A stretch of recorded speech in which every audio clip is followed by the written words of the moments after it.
Di tengah kesedihan mendalam, di pemakaman suamiku, aku menerima pesan misterius. Aku masih hidup, jangan percaya siapapun. Sejak itu, hidupku berubah menjadi labirin rahasia, kebohongan, dan pengkhianatan keluarga. Tapi semakin dalam aku menyelidiki, semakin berbahaya kebenaran yang menantiku. Apa yang sebenarnya terjadi? Sebelum memulai kisahnya, jangan lupa klik subscribe dan tuliskan di kolom komentar dari kota mana kalian menonton. Namaku Murni Hartati, usiaku 66 tahun. Yang akan kuceritakan ini mengubah hidupku selamanya. Pemakaman suamiku, Arman, adalah hari paling sunyi dalam hidupku. Di sana, di samping liang lahatnya, ponselku bergetar. Pesan dari nomor tak dikenal merayap di layar seperti ular. Aku masih hidup. Itu bukan aku di peti. Tanganku langsung gemetar. Aku membalas dengan jari kaku dan napas tak teratur. Siapa kamu? Balasan datang begitu cepat, seolah orang itu berdiri tepat di belakangku. Aku tak bisa bicara. Mereka mengawasi. Jangan percaya, anak-anak kita. Mataku otomatis mencari dua orang yang berdiri paling dekat dengan peti, Dharma dan Hendra, putra kandungku. Ekspresi mereka anehnya datar. Air mata seperti dipaksa, pelukan mereka sedingin logam. Ada sesuatu yang tidak beres. Arman telah menjadi sandaranku selama 42 tahun. Kami tumbuh bersama di sebuah kampung pinggir kota bernama Kali Asri. Jalan tanah berdebu, mimpi sederhana, dan tawa yang mudah. Dulu aku bekerja membersihkan rumah orang untuk menghidupi ibu yang sakit. Sementara Arman membuka bengkel sepeda kecil yang diwarisi dari bapaknya. Kami miskin, tetapi kami punya sesuatu yang tak bisa dibeli. Cinta yang jujur.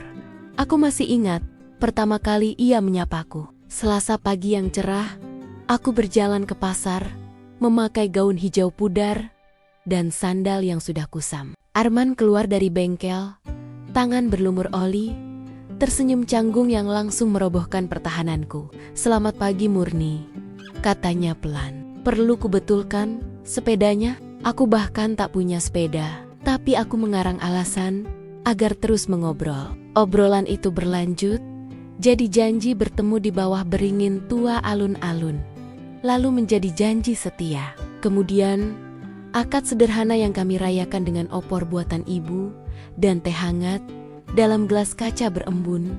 Tahun-tahun pertama sulit. Kami tinggal di rumah petak beratap seng. Kalau hujan kami menaruh ember di mana-mana untuk menampung bocor. Arman bekerja dari subuh sampai senja. Aku menjahit kebaya dan daster untuk ibu-ibu kampung. Ketika Dharma lahir, rasanya dunia bertambah terang. 2 tahun kemudian, Hendra hadir. Sama sempurnanya, Arman, ayah yang lembut. Tiap minggu ia mengajak anak-anak memancing di kali kecil, mengajari mereka memperbaiki baut, dan mendongeng sebelum tidur. Aku memberi makan, memakaikan baju, menenangkan tangis mereka. Kami adalah keluarga yang kompak. Begitu kupikir. Seiring mereka besar, sesuatu berubah. Dharma ambisius sejak kecil. Ia sering bertanya kenapa kami hidup pas-pasan. Kenapa tak punya mobil seperti keluarga lain. Hendra, seperti biasa, mengikuti abangnya. Saat Dharma 18, Arman menawarinya kerja di bengkel. Tapi ia menolak dengan tatapan merendahkan. Aku gak mau kotor-kotoran, Pak. Aku mau jadi orang penting. Kata-kata itu menancap seperti paku di dada Arman. Ia tak pernah mengeluh. Tapi malam-malam kulihat ia menatap langit lama sekali. Waktu berlalu. Dan mengejutkanku, Dharma benar-benar menanjak di dunia properti di Jakarta. Hendra menyusul. Mereka mulai berpenghasilan besar. Jauh melampaui apapun yang pernah kami bayangkan. Awalnya, aku bangga. Anak-anakku berhasil keluar dari lingkar kemiskinan. Tapi kebanggaan itu pelan-pelan berubah jadi sepi. Kunjungan semakin jarang, telepon makin singkat. Kalau datang, mereka turun dari mobil mewah, jas licin, obrolan tentang investasi dan apartemen. Tatapan mereka pada kami campuran iba dan malu. Ibu, bapak, kata Dharma suatu kali, Mending pindah ke tempat yang lebih layak. Rumah ini udah rapuh. Iya, benar. Tapi dinding lusuh itu menyimpan semua kenangan. Disitulah kami membesarkan mereka. Bercanda di teras tiap senja, menghitung receh untuk beli beras besok. Itu rumah kami. Arman yang bijak sering berbisik, Murni, uang sudah mengubah anak-anak. Kita nggak cukup buat mereka. Aku menolak percaya. Kubiarkan alasan sibuk dan janji yang diingkari menutup mata. Mereka lagi merintis, kataku. Nanti juga kembali. Tapi jauh di hati. Aku tahu Arman benar. Kami kehilangan mereka jauh sebelum aku kehilangan suamiku. Puncaknya saat Dharma menikahi Lili. Perempuan kota yang tak pernah benar-benar menyembunyikan jijiknya pada hidup sederhana. Pertama kali datang ke rumah, hak tinggi Lili tenggelam di tanah halaman. Gaun merahnya seperti berteriak di tengah dinding kusam kami. "Senang ketemu ibu," katanya.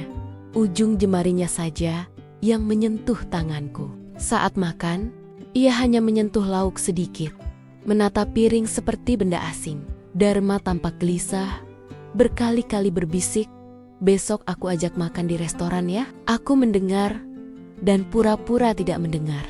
Hendra tetap lajang, namun sikapnya sama dingin. Ia datang hanya di hari besar, itu pun terburu-buru. Jari tak lepas dari ponsel. Lebaran menjadi formal dan dingin. Mereka membawa hadiah mahal yang tak kami butuhkan. Duduk 2 jam, lalu pamit lega. Tekanan makin nyata saat mereka membeli rumah mewah di kawasan elit. "Tolong jual rumah ini," saran Lili. "Bapak ibu tinggal di panti jompo. Fasilitas lengkap," kata panti, menamparku. Setelah 40 tahun membangun rumah, mengasuh anak, mereka ingin mengirim kami ke tempat yang tak bernyawa. "Kami baik di sini," jawab Arman, tenang namun tegas. Tapi dari wajah Dharma dan Hendra, aku tahu mereka setuju dengan Lili. Sejak itu mereka makin lugas. Suatu hari, Dharma datang membawa map. "Ini bu, pak, rumah ini paling banter laku 15 juta. Kalau dijual, aku tambah biar bisa pindah ke tempat yang lebih proper." Baginya, semua tinggal angka. "Bapak juga pensiun aja dari bengkel," sambung Hendra. "Bahaya kalau jatuh." Nada mereka terdengar peduli, tapi di baliknya kurasakan kegusaran yang tak kupahami. Bulan-bulan berikutnya, mereka mendesak menjual rumah. Mereka membawa agen tanpa izin, mengukur ruangan, menghitung nilai, bahkan bicara demi kebaikan bersama. "Aku dan Lili mau program hamil," kata Dharma. "Butuh biaya. Kalau rumah dijual, itu semacam warisan awal. Warisan saat kami masih bernapas." Aku tercekat. Arman mengatupkan rahang. "Nak, saat kami pergi, semuanya memang milik kalian. Tapi selagi kami hidup, keputusan tetap keputusan kami." Malam itu Arman berkata lirih di teras. "Ada yang gelap di balik ini, Murni." Aku memeluknya. Menepis firasat buruk. 3 minggu sebelum kematian Arman, Dharma datang sendirian. Ia duduk di meja dapur, tempat ia dulu menyantap sarapan tempe goreng. "Bu, apapun yang terjadi, aku dan Hendra akan jaga ibu," katanya. Kini, mengingat kalimat itu di sisi kubur, bulu kuduku berdiri. Apapun yang terjadi, musibah itu datang pada Selasa pagi. Arman berangkat lebih awal ke bengkel. Aku menyiapkan makan siang kesukaan, perkedel, dan sayur asem. Ketika telepon berdering cemas. "Ibu Murni, ini dari Rumah Sakit Harapan Sehat. Suami ibu mengalami kecelakaan berat. Mohon segera datang." Dunia berputar. Kaki lemas. Tetangga, Bu Daris, mengantarku karena aku tak mampu mengendarai mobil. Setibanya di rumah sakit, Dharma dan Hendra sudah di sana. Padahal tak ada yang dikabari selain aku. "Bapak terkena ledakan mesin di bengkel," ujar Dharma. "Luka bakar dan cedera kepala berat." Kami menunggu bergantian. Arman terbaring di ICU. Tubuh tertutup perban, napas ditopang mesin. Kutatap telapak tangannya yang masih utuh. "Mas, aku di sini," bisikku. Seolah merespons, jarinya menekan ringanku pelan. Perawat menyebut spasme. Tapi aku tahu Arman berjuang menyampaikan sesuatu. 3 hari terasa abadi. Aneh. Anak-anak lebih sibuk bertanya soal asuransi dan biaya daripada duduk diam menggenggam tangan ayahnya. "Bu, polis jiwa Bapak 50 juta, kata Dharma. Ada juga jaminan kecelakaan kerja." Aku menyentak. Aku tak peduli uang. Aku mau Bapak sembuh. Namun matanya dingin tanpa emosi. Hari ketiga, dokter paling senior memanggil kami untuk bicara. Keadaannya kritis. Infeksi meluas. Kita harus realistis, katanya. Dharma bertukar pandang dengan Hendra. "Bu, Bapak tak ingin jadi beban," ucap Dharma. Aku meledak. "Dia ayah kalian, bukan beban." Malamnya, di samping ranjang rawat, jari Arman kembali bergerak. Bibirnya gemetar, seolah ingin membentuk kata. Perawat datang. Monitor kembali stabil. 2 hari kemudian, menjelang subuh, alarm berbunyi. Tim medis bergegas masuk dan jam 4:37 Arman dinyatakan meninggal. Sejam kemudian, anak-anak datang dengan daftar nomor rumah duka, formulir klaim, dan keputusan cepat. Pemakaman ditetapkan Senin. Semuanya serba kilat, serba ringkas. "Bapak orangnya sederhana," kata Dharma. "Pasti tak ingin ribet." Langit Senin itu mendung. Yang hadir hanya kami berlima plus ustaz dari musola dan beberapa tetangga. Aku kaget. Kenapa rekan bengkel tak banyak? Kami tak ingin merepotkan orang, kilah Dharma. Saat tanah mulai memenuhi liang lahat, ponselku bergetar. Pesan, "Aku masih hidup." Itu bukan aku di peti. Aku membalas, "Siapa?" "Tak bisa, tak bisa. Mereka mengawasi. Jangan percaya, anak-anak." Jantungku berdegup kacau. Ku benamkan ponsel ke tas, menahan Budaris yang hendak melihat. Dalam perjalanan pulang, kepalaku memutar ulang semua kejanggalan, ledakan yang aneh, anak-anak yang terlalu cepat tahu, dan obsesi pada asuransi. Di rumah, ku buka kotak besi dokumen Arman. Ada polis baru 6 bulan lalu. Nilai naik drastis. Ada asuransi kecelakaan kerja 2 bulan lalu. Mengapa? Mendadak, siapa yang menyarankan? Ponselku bergetar lagi. Cek rekening. Lihat, siapa yang menarik uang. Besoknya, aku ke bank. Bu Tami, manajer yang mengenal kami puluhan tahun, menyodorkan mutasi. Dalam 3 bulan terakhir, ada penarikan besar. 10 juta, 15 juta, 20 juta. Katanya Arman sendiri datang. Ditemani salah satu anak, membantu baca dokumen karena mata tua. Tanda tangan di slip terlihat seperti milik Arman, tapi goyangan hurufnya asing bagiku. "Ia pernah datang dengan Dharma," kata Bu Tami. "Katanya bantu urus." Dadaku seperti ditusuk. Malam itu, pesan masuk. Asuransi itu ide mereka. Mereka meyakinkan Arman itu demi ibu. Itu jebakan. Bukti menumpuk, polis dinaikkan, uang keluar diam-diam, anak-anak selalu di garis depan, urusan biaya dan klaim. Tapi bagaimana Arman mati? Pesan itu memaksaku ke bengkel. Keesokan hari aku ke bengkel untuk pertama kalinya sejak kecelakaan. Aneh, ruangan terlalu bersih untuk lokasi ledakan. Tak ada bekas hangus, tak ada dinding gosong, tak ada mesin rusak, semua alat lengkap.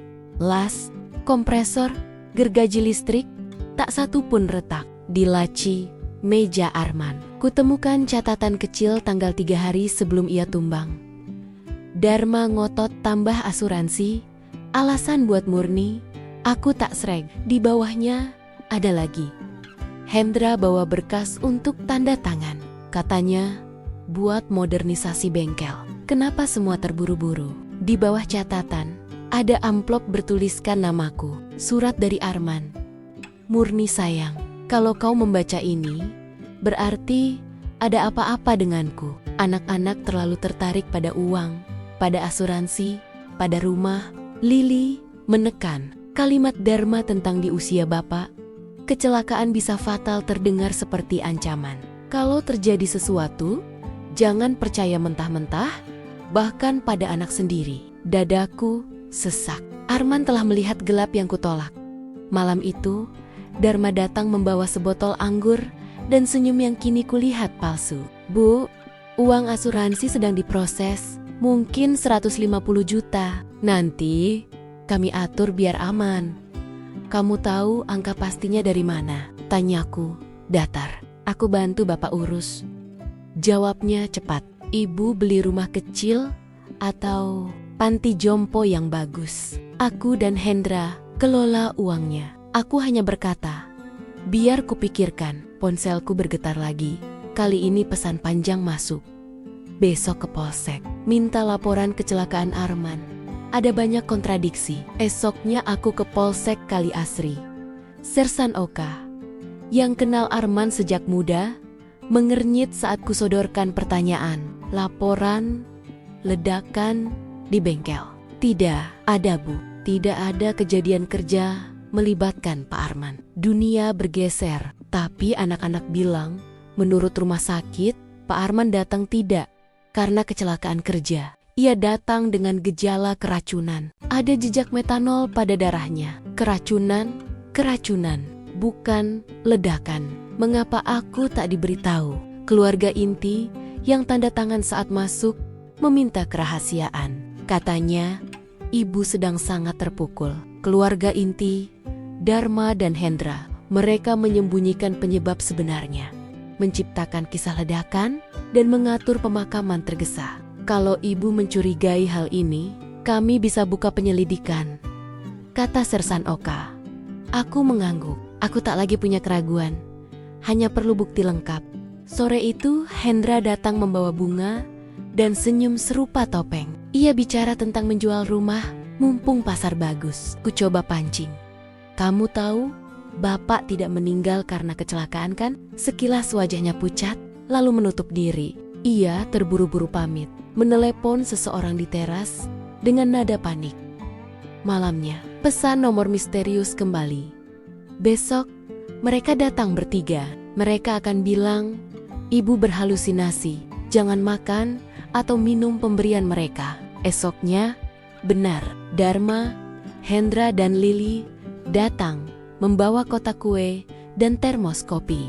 Bu, tetangga bilang ibu mulai bingung, kata Dharma lembut. Kami konsultasi dokter. Ini normal, pasca duka. Ibu perlu perawatan di tempat khusus. Mereka menyebut nama psikolog fiktif, mengacungkan laporan awal yang belum pernah memeriksa diriku. Intinya, menetapkan aku tak waras, memindahkanku ke panti, dan kuasakan semua aset pada mereka. Aku menatap mereka satu persatu. Kenapa tak ada laporan polisi soal ledakan? Kenapa bengkel mulus tanpa bekas gosong? Kenapa kalian menarik uang dari rekening tanpa sepengetahuanku? Sunyi, menggantung. Dalih mereka rapuh. Tak semua kecelakaan dilaporkan. Bapak minta. Topeng kepedulian mulai retak. Kalau ibu menolak, ucap Dharma akhirnya, kami akan mengajukan gugatan hukum agar ibu dinyatakan tidak cakap mengurus diri sendiri. Malam itu, pesan panjang masuk. Bu Murni, saya Stefan Kurnia, penyelidik swasta. Pak Arman mempekerjakan saya 3 minggu sebelum peristiwa. Mereka meracuni pakai metanol di kopi sarapan. Saya punya rekaman. Aku diminta bertemu di warung kopi pojok pukul 3 sore. Jam 3 tepat, seorang pria beruban dengan map coklat mendatangi mejaku. Bu Murni, selamat sore. Saya turut berduka cita atas kepergian Bapak Arman. Nomor yang mengirim pesan itu sudah disiapkan Pak Arman 3 minggu lalu. Saya disuruh mengaktifkannya di hari pemakaman. Karena saat itulah, ibu benar-benar sendirian dan diawasi. Katanya pelan. Ia memutar perekam suara. Suara Arman begitu akrab, mengisi ruang kecil. Ia bercerita tentang tekanan menaikkan asuransi, berkas yang dibawa anak-anak, kata-kata yang terdengar seperti ancaman. Lalu rekaman lain, suara Dharma menelpon seseorang. Nggak bisa nunggu, Bapak curiga. Metanol sudah ada, gejalanya mirip stroke. Rekaman selanjutnya, suara Hendra. Besok pagi, Dharma yang tuang ke kopi, kita bilang itu vitamin, air mataku tumpah. Stefan menunjukkan foto Dharma membeli botol kecil di toko bangunan. Tanggalnya 5 hari sebelum Arman tumbang. Ada juga catatan keuangan.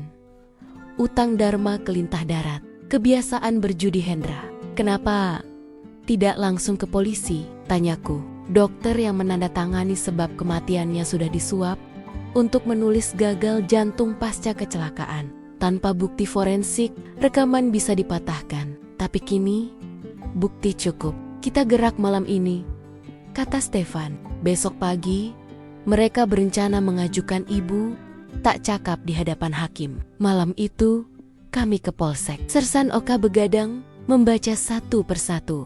Rekaman, foto, mutasi bank. Hasil medical check-up Arman 3 hari sebelum sakit yang menunjukkan ia sehat. Jaksa dipanggil. Dini hari, surat perintah penangkapan terbit pukul 7 pagi. Beberapa mobil polisi menuju rumah anak-anakku. Telepon berdering. Dharma menyuruhku ke rumah Hendra karena ada hal gawat. Aku tak bergerak. Jam 9. Sersan Oka mengetuk pintu. Bu, kami sudah amankan keduanya. Satu sempat lari lewat jendela. Lututku gemetar. Kali ini karena lega. Sore itu Lili datang, wajah basah air mata. Bu, cabut laporan. Semua karena utang. Saya yang mendesak. Ratapnya, aku menjawab datar. Kau mendorong atau tidak? Mereka meracun ayahnya dan hendak membunuh ibunya. 3 hari kemudian, makam Arman dibuka untuk autopsi. Hasil lab memastikan kadar metanol mematikan. Beritanya menggegerkan Kali Asri. Orang-orang kaget 2 anak tega membunuh ayahnya demi uang. 2 bulan kemudian, sidang dimulai di pengadilan negeri. Ruang sidang penuh. Aku duduk dengan gamis hitam terbaikku. Stefan mendampingiku. Jaksa memaparkan perkara seperti pisau bedah, rekaman pembicaraan, foto pembelian metanol, bukti utang, laporan forensik. Saat diputar rekaman rencana mereka membunuhku, beberapa orang menutup mulut, ada yang keluar sambil menangis. Aku naik ke kursi saksi. Dengan suara bergetar tapi jelas, ku ceritakan bagaimana kami membesarkan mereka, bagaimana kami mempercayai mereka, dan bagaimana kepercayaan itu dirobek. Pembela berusaha menyebut tekanan ekonomi dan penyesalan, namun bukti tak berbohong. Setelah 6 jam musyawarah, majelis mengetuk palu. Bersalah atas pembunuhan berencana dan persekongkolan jahat. Hukuman penjara seumur hidup dengan masa minimum 30 tahun. Saat putusan dibacakan, Dharma tertunduk, Hendra mematung. Aku menutup mata, membisikkan doa untuk Arman. Mas, keadilan ini untukmu. Setelah sidang, banyak orang memelukku. Budaris menangis bukan karena sedih, melainkan lega. Aku pulang ke rumah yang sama, tapi rasanya berbeda. Bukan lagi tempat duka, melainkan monumen keteguhan. Uang asuransi yang akhirnya cair, kuserahkan ke yayasan pendamping korban kekerasan dalam keluarga. Uang itu berlumur darah. Kataku pada Stefan, tabunganku cukup untuk hidup sederhana. Ia mengangguk, lalu menawariku bantuan berkebun di bekas bengkel Arman. Kami menanam kenanga, melati, dan matahari. Bunga-bunga yang kuat berdiri meski diterpa hujan. 6 bulan kemudian, aku menerima surat dari lapak. Tulisan tangan Dharma. Ia menyesal. Menulis panjang tentang utang dan kebodohan. Mengakhiri dengan niat mengakhiri hidup. Kabar kematiannya menyusul sehari setelah surat tiba. Hendra ambruk mental. Dipindah ke rumah sakit jiwa lapas. Surat-suratnya padaku kini kubiarkan tak terbuka di dalam kotak sepatu. Ada batas untuk luka yang boleh kubuka kembali. Tahun-tahun berjalan. Aku berusia 71. Rambutku memutih. Tapi mataku, kata Budaris, lebih tenang dari sebelumnya. Rumah kami kupoles seperlunya. Dinding kupulas kuning lembut, warna favorit Arman. Bekas bengkel berubah jadi kebun bunga paling riuh di gang. Setiap minggu, ku bawa buket segar ke makam Arman. Batu nisannya kini bertuliskan, Arman Hartadi, suami terkasih, ayah yang dihianati, lelaki terhormat. Aku bercerita tentang hari-hariku, tentang tetangga yang akhirnya berani melapor KDRT, tentang ibu yang memelukku sambil bilang, cerita ibu menyelamatkan saya. Angin sering bergerak pelan, seakan mengamini. Stefan menjadi keluarga yang kupilih. Ia datang tiap Rabu. Kami minum kopi di teras, lalu menyiangi kebun. Kadang ia bertanya, pernah menyesal melaporkan anak sendiri? Aku selalu menjawab, tidak. Cinta tanpa batas itu buta. Cinta dengan batas itulah yang menyelamatkan. Aku belajar bahwa keluarga bukan semata darah, melainkan nilai yang dijaga, kejujuran, hormat, dan kasih yang tak berubah jadi bahaya. Pada peringatan 5 tahun kepergian Arman, kami menggelar doa dan bakti sosial kecil di musola. Lebih dari 200 orang datang. Tetangga, relawan, keluarga yang pernah kami bantu. Stefan berpidato singkat.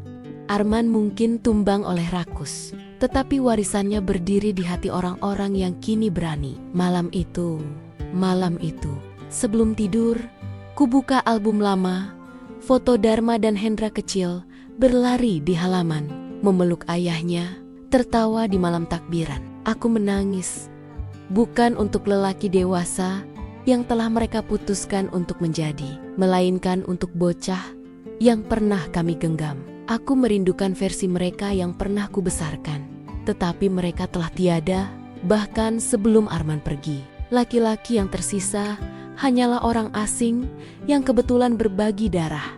Dan aku, perempuan tua di ujung gang, belajar berjalan lagi.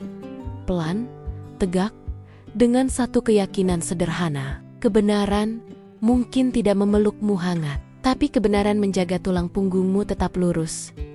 Suatu siang, angin dari arah sungai membawa wangi melati. Aku duduk di teras, menatap kebun yang pernah jadi bengkel. Ku angkat cangkir, membayangkan Arman di kursi sebelah.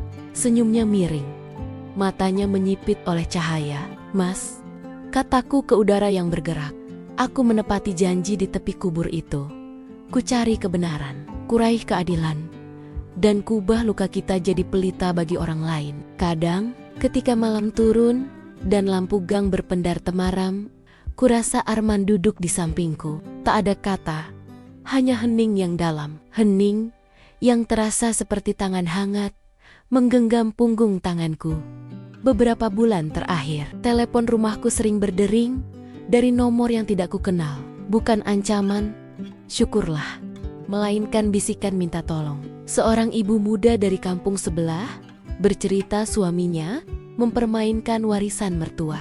Seorang anak lelaki menangis menyebut kakaknya, memalsukan tanda tangan ayah mereka yang pikun. Aku mendengarkan, menghela napas, lalu menulis di buku catatan bergaris. Nama, tanggal, kronologi singkat, siapa saksi, apa yang sudah dicoba. Dari teras kecilku, dengan teko kopi dan 2 kursi rotan, aku membuat ruang aman. Kadang ku dampingi mereka ke kelurahan. Kadang ku perkenalkan pada relawan hukum yang kini menjadi jaringan kecilku. Aku bukan siapa-siapa, tetapi cerita membuatku dipercaya, dan kepercayaan menumbuhkan keberanian yang menyebar seperti benih ketapang terbawa angin. Pagi-pagi, sebelum matahari menggigit genting seng, aku menyapu teras dan menyirami bunga. Setelah itu menulis, bukan untuk menjadi penulis, hanya untuk merapikan hati. Kucatat pelajaran yang kupeluk erat. Jangan biarkan orang lain mendefinisikan kewarasanmu. Bicaralah sopan, tetapi jangan biarkan suaramu padam. Simpan bukti, catat tanggal, foto kwitansi. Dan yang paling sulit, maafkan dirimu karena pernah percaya terlalu jauh. Dari semua kalimat itu, satu yang paling sering kuulang pada setiap orang yang datang. Kebaikan yang tidak tegas akan dipakai orang jahat sebagai pintu. Mereka mengangguk, dan aku melihat diri muda di mata mereka. Seseorang yang masih percaya dunia akan selalu membalas manis. Dunia tidak selalu begitu, tetapi kita bisa memilih untuk tetap baik tanpa kembali menjadi mangsa. Suatu sore, anak tetangga, Roni, datang berlari sambil membawa koran lokal. Di halaman depan, terpajang kisahku. Judul yang terasa terlalu besar untuk tubuh tua ini. Aku tertawa kecil dan menepuk kepalanya. Jangan jadikan ini gosip, kataku. Jadikan ini pengingat. Ambil keputusan sebelum keputusan diambil untukmu. Ia mengangguk, matanya berbinar. Malamnya, aku menulis beberapa baris untuk diriku sendiri, semacam doa yang juga panduan. Bersikap lembut dalam melindungi, tetapi tegas. Percaya, tetapi periksa. Sayangi, tetapi sediakan pintu untuk pergi bila keselamatanmu diminta. Esoknya, saat matahari menyentuh pucuk melati, aku tahu, aku baik-baik saja. Luka telah menjadi pagar, bukan tembok, yang membuatku tetap menjadi manusia seutuhnya, yang membolehkan orang lain lewat, tetapi tak lagi membiarkan siapapun menginjakku sesuka hati.